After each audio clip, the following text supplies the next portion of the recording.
Buenas tardes, me presento, soy Alexis Norambuena y hoy vamos a hablar sobre los principios SOLID. Todo esto es a través del Departamento de Informática y Desarrollo de Grupo Firma. Vamos a ver los objetivos que vamos a cumplir en esta presentación. Uno va a ser adquirir los conocimientos básicos del significado SOLID, entender en qué situaciones se puede aplicar y mejorar como desarrolladores.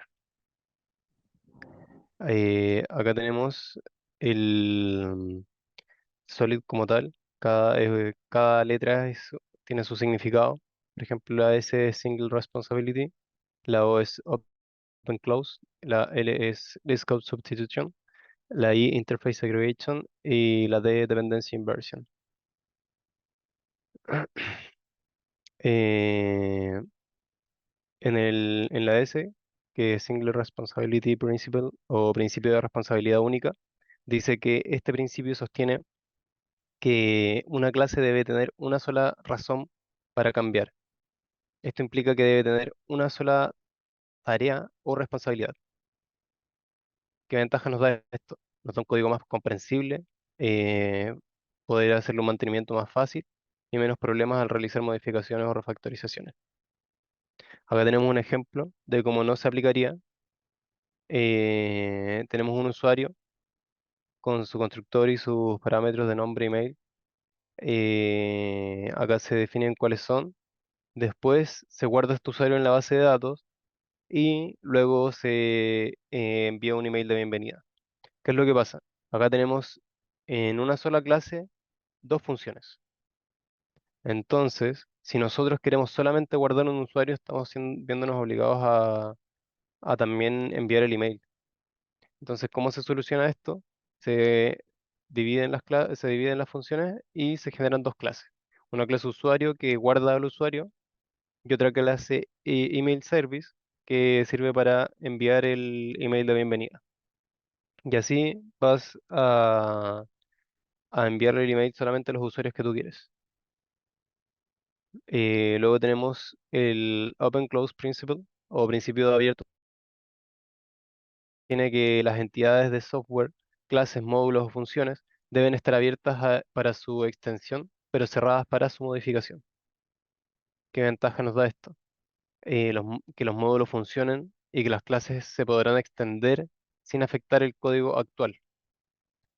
En el fondo es agregar nuevas funciones sin alterar el código ya existente. Acá tenemos un ejemplo de una calculadora, por ejemplo, en el que tiene los parámetros de entrada A, B y la operación que se va a realizar. Entonces, esto se mete dentro de un switch en el que la operación puede ser el caso suma, resta, y acá sumamos los parámetros A más B. Y acá, en este caso, restamos A y B. Pero ¿qué es lo que pasa? Si nosotros queremos agregar una multiplicación, por ejemplo, vamos a tener que seguir aumentándole casos, lo que significa que vamos a modificar esta función. Y esto es lo que quiere evitar este principio de abierto cerrado.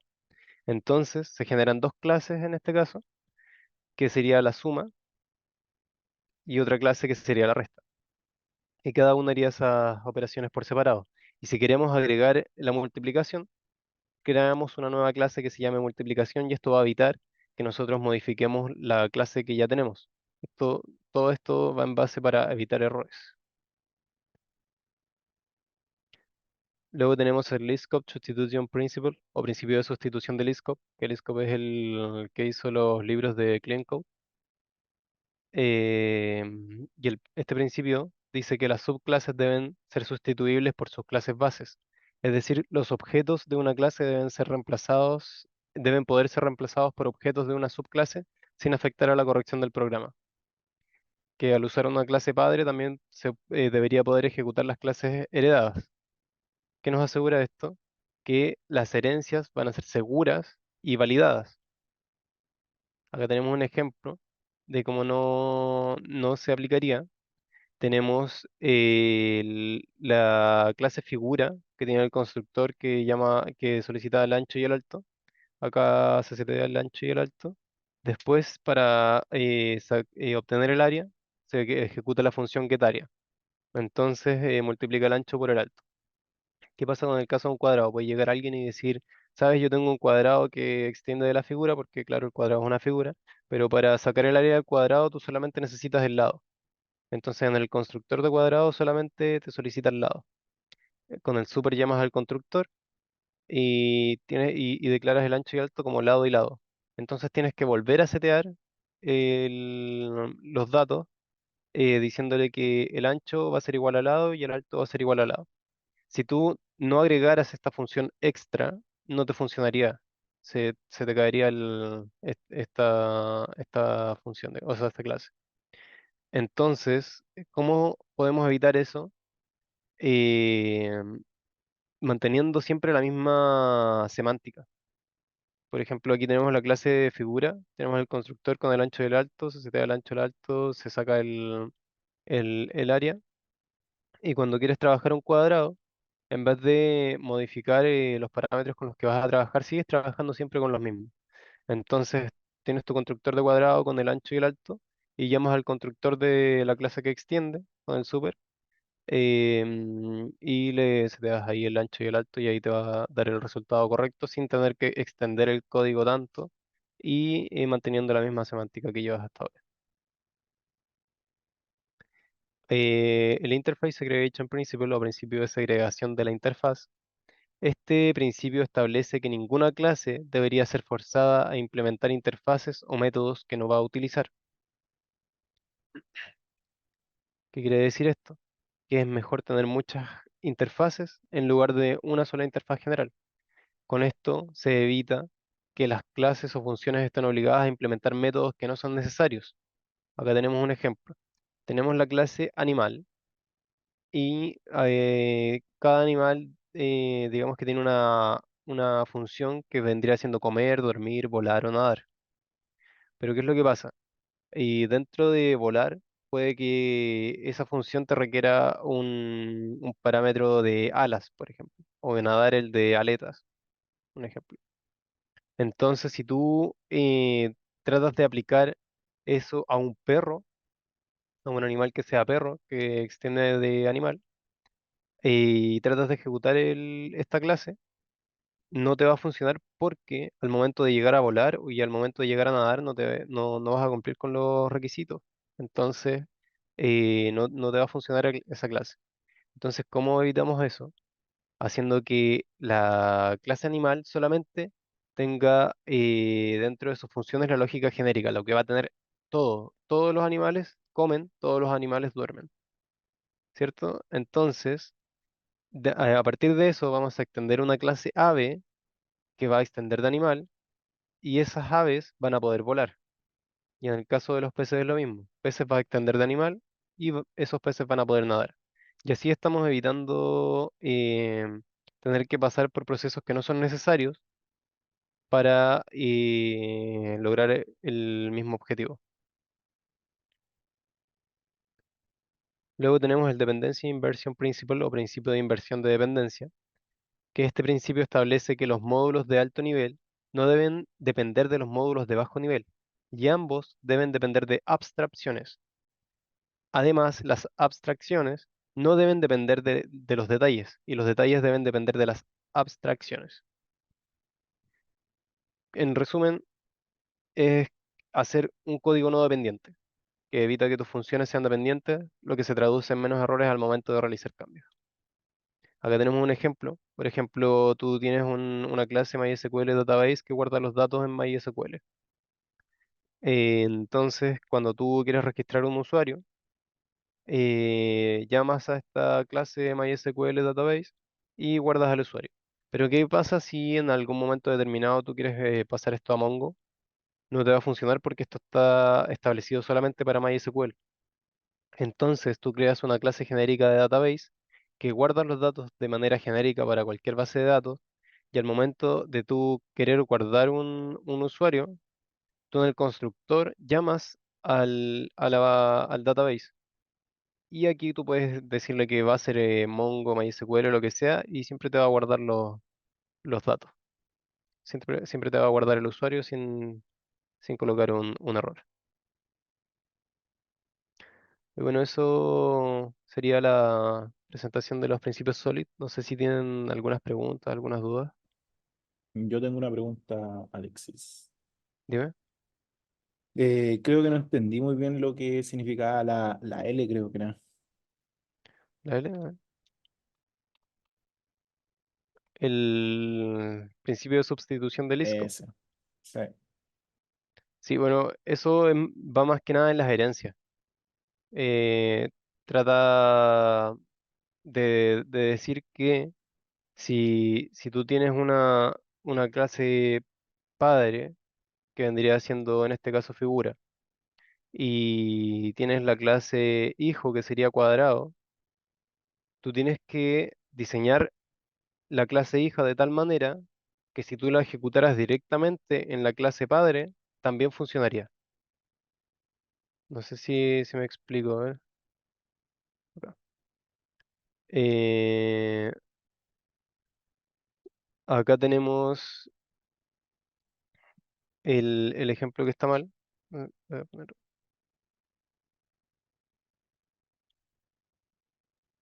O sea, en pocas palabras, es tratar como de no modificar los atributos de, no sé, pues, de la clase cuadrado mediante un método, tú decís, ¿o no? Seas Claro, porque mira, directamente desde la sí, figura, ¿no? sí, porque mira, tú acá, si tú decidieras trabajar el cuadrado, por ejemplo, sin una clase, tú no omites esta clase y tratas de sacar el área directamente del constructor, o sea, de la clase figura. También te va a funcionar porque vas a trabajar los mismos parámetros, ¿entiendes? Ya, ya, Si te tú, si entiendo. tú omites esta clase y la tratas de trabajar acá, esta clase podría, la clase padre podría tener muchas más Atributo. funciones, Ah, ya, ¿cachai? sí. Podría tener más funciones, pero tú con el cuadrado lo único que trabajas es obtener el área. Entonces, si tú llevas esto a la clase padre, esa clase padre, aparte de todas las otras cosas que puede hacer, debería ser capaz de, con los parámetros que tú trabajas esta clase, poder entregarte el resultado que tú esperas. Ya, ya, te entiendo. Sí, esa era la duda que tenía. ¿Vale? No sé si alguien más tiene alguna duda.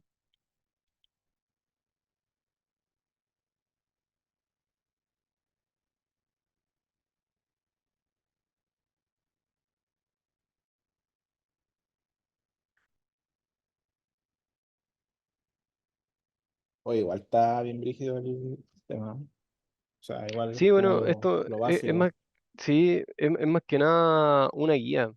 porque en el día a día uno no va a estar al 100% pendiente de esto.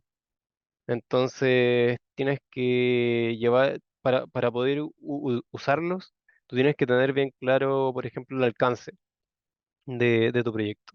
Si tú sabes que el alcance se va a extender, o si tú sabes que el alcance inicial es muy bajo y tiene, no sé, posibilidades de mejoras, tú tienes que tratar de trabajar esto de esta manera para que así al momento de agregarle más funcionalidades al sistema, no perjudique lo que ya está en él. Porque todo esto es más que nada para hacer el código más escalable. Esa es Oye, su Alexi, principal función. ¿y cuál es como la diferencia entre los principios sólidos y los patrones de diseño? En patrones de diseño no me manejo tanto, pero como te digo, al final son guías y en patrones de diseño no sabría responderte esa pregunta. Vale, Manuel. A ver. Oye, yo he escuchado, no sé si es verdad, que los patrones, los principios sólidos están antes que los patrones de diseño, o sea que los patrones de diseño se hacen considerando los sólidos. O sea Como que que como lo que lo extienden extienden. así. Claro. Claro, como una generalidad más general, los principios Mm, sólidos, los patrones de diseño.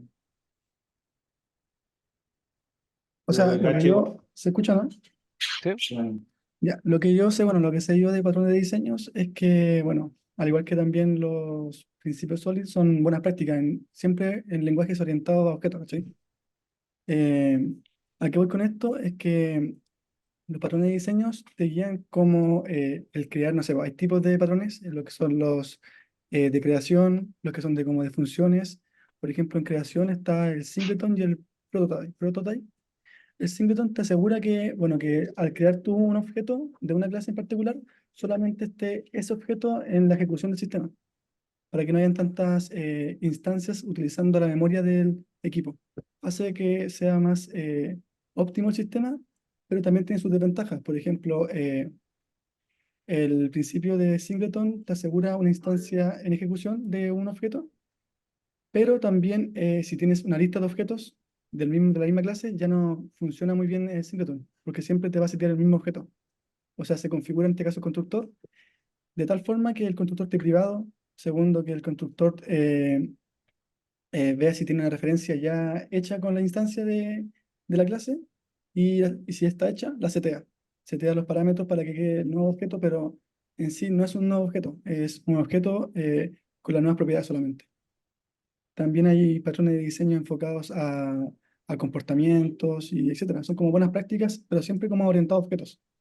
Como que bueno, estas metodologías de trabajo se enfocan siempre en la orientación a objetos, en ese modelamiento de clases y objetos. Sí, por lo mismo siempre se trabajan harto en C Sharp y en Java. Hay muchos de estos principios, por ejemplo, que en JavaScript es muy difícil que se vayan, o sea, que a utilizarlos, digamos, siempre en regla.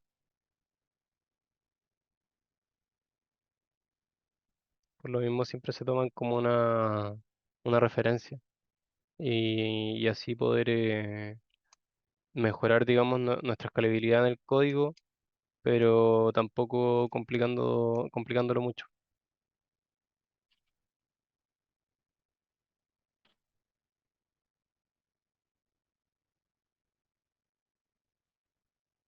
Este Yo creo mismo que por ahí lo principio, sí, podríamos dejar el, así, ¿no?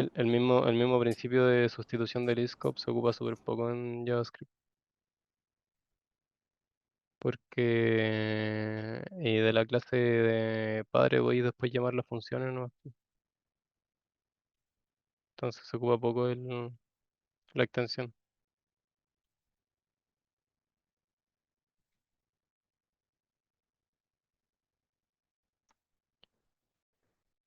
Y eso, pues, chicos, ¿se entendió? ¿Se entendieron todos los, Sí, los yo creo que principios? clarinete. ¿Cómo lo usarían ustedes en su proyecto? ¿Por qué en JavaScript no se utiliza tanto, Alexis? Porque JavaScript es un lenguaje más funcional Ah, ya. que clase, entonces, o sea, entonces siempre puedes trabajar las cosas mediante funciones. Sí, eso había visto yo que TypeScript como que buscaba solucionar ese error específico. Sí, en TypeScript se busca hacer eso, pero en el fondo por debajo igual sigue siendo, cuando tú lo transformas de nuevo a JS, por debajo lo que está corriendo al final igual es una función. Claro. Como que se te muestra como si fuera una clase, pero en el fondo es una función igual. Sí, igual al final son todas así, pues, por ejemplo, los frameworks también. Al final todo se convierte en JavaScript. Sí, Se trabaja como con framework y todo ese tema, pero después cuando se compila, se convierte todo a JavaScript, a exacto. nativo. Sí, igual. Cuando empezaste a hablar de los SODI, me di cuenta al tiro que tenía que ver con eso, con la programación orientada a objetos, que lo explicaban harto. El tema de crear clases, heredarla, entre eso ir creando como las funcionalidades en cada clase.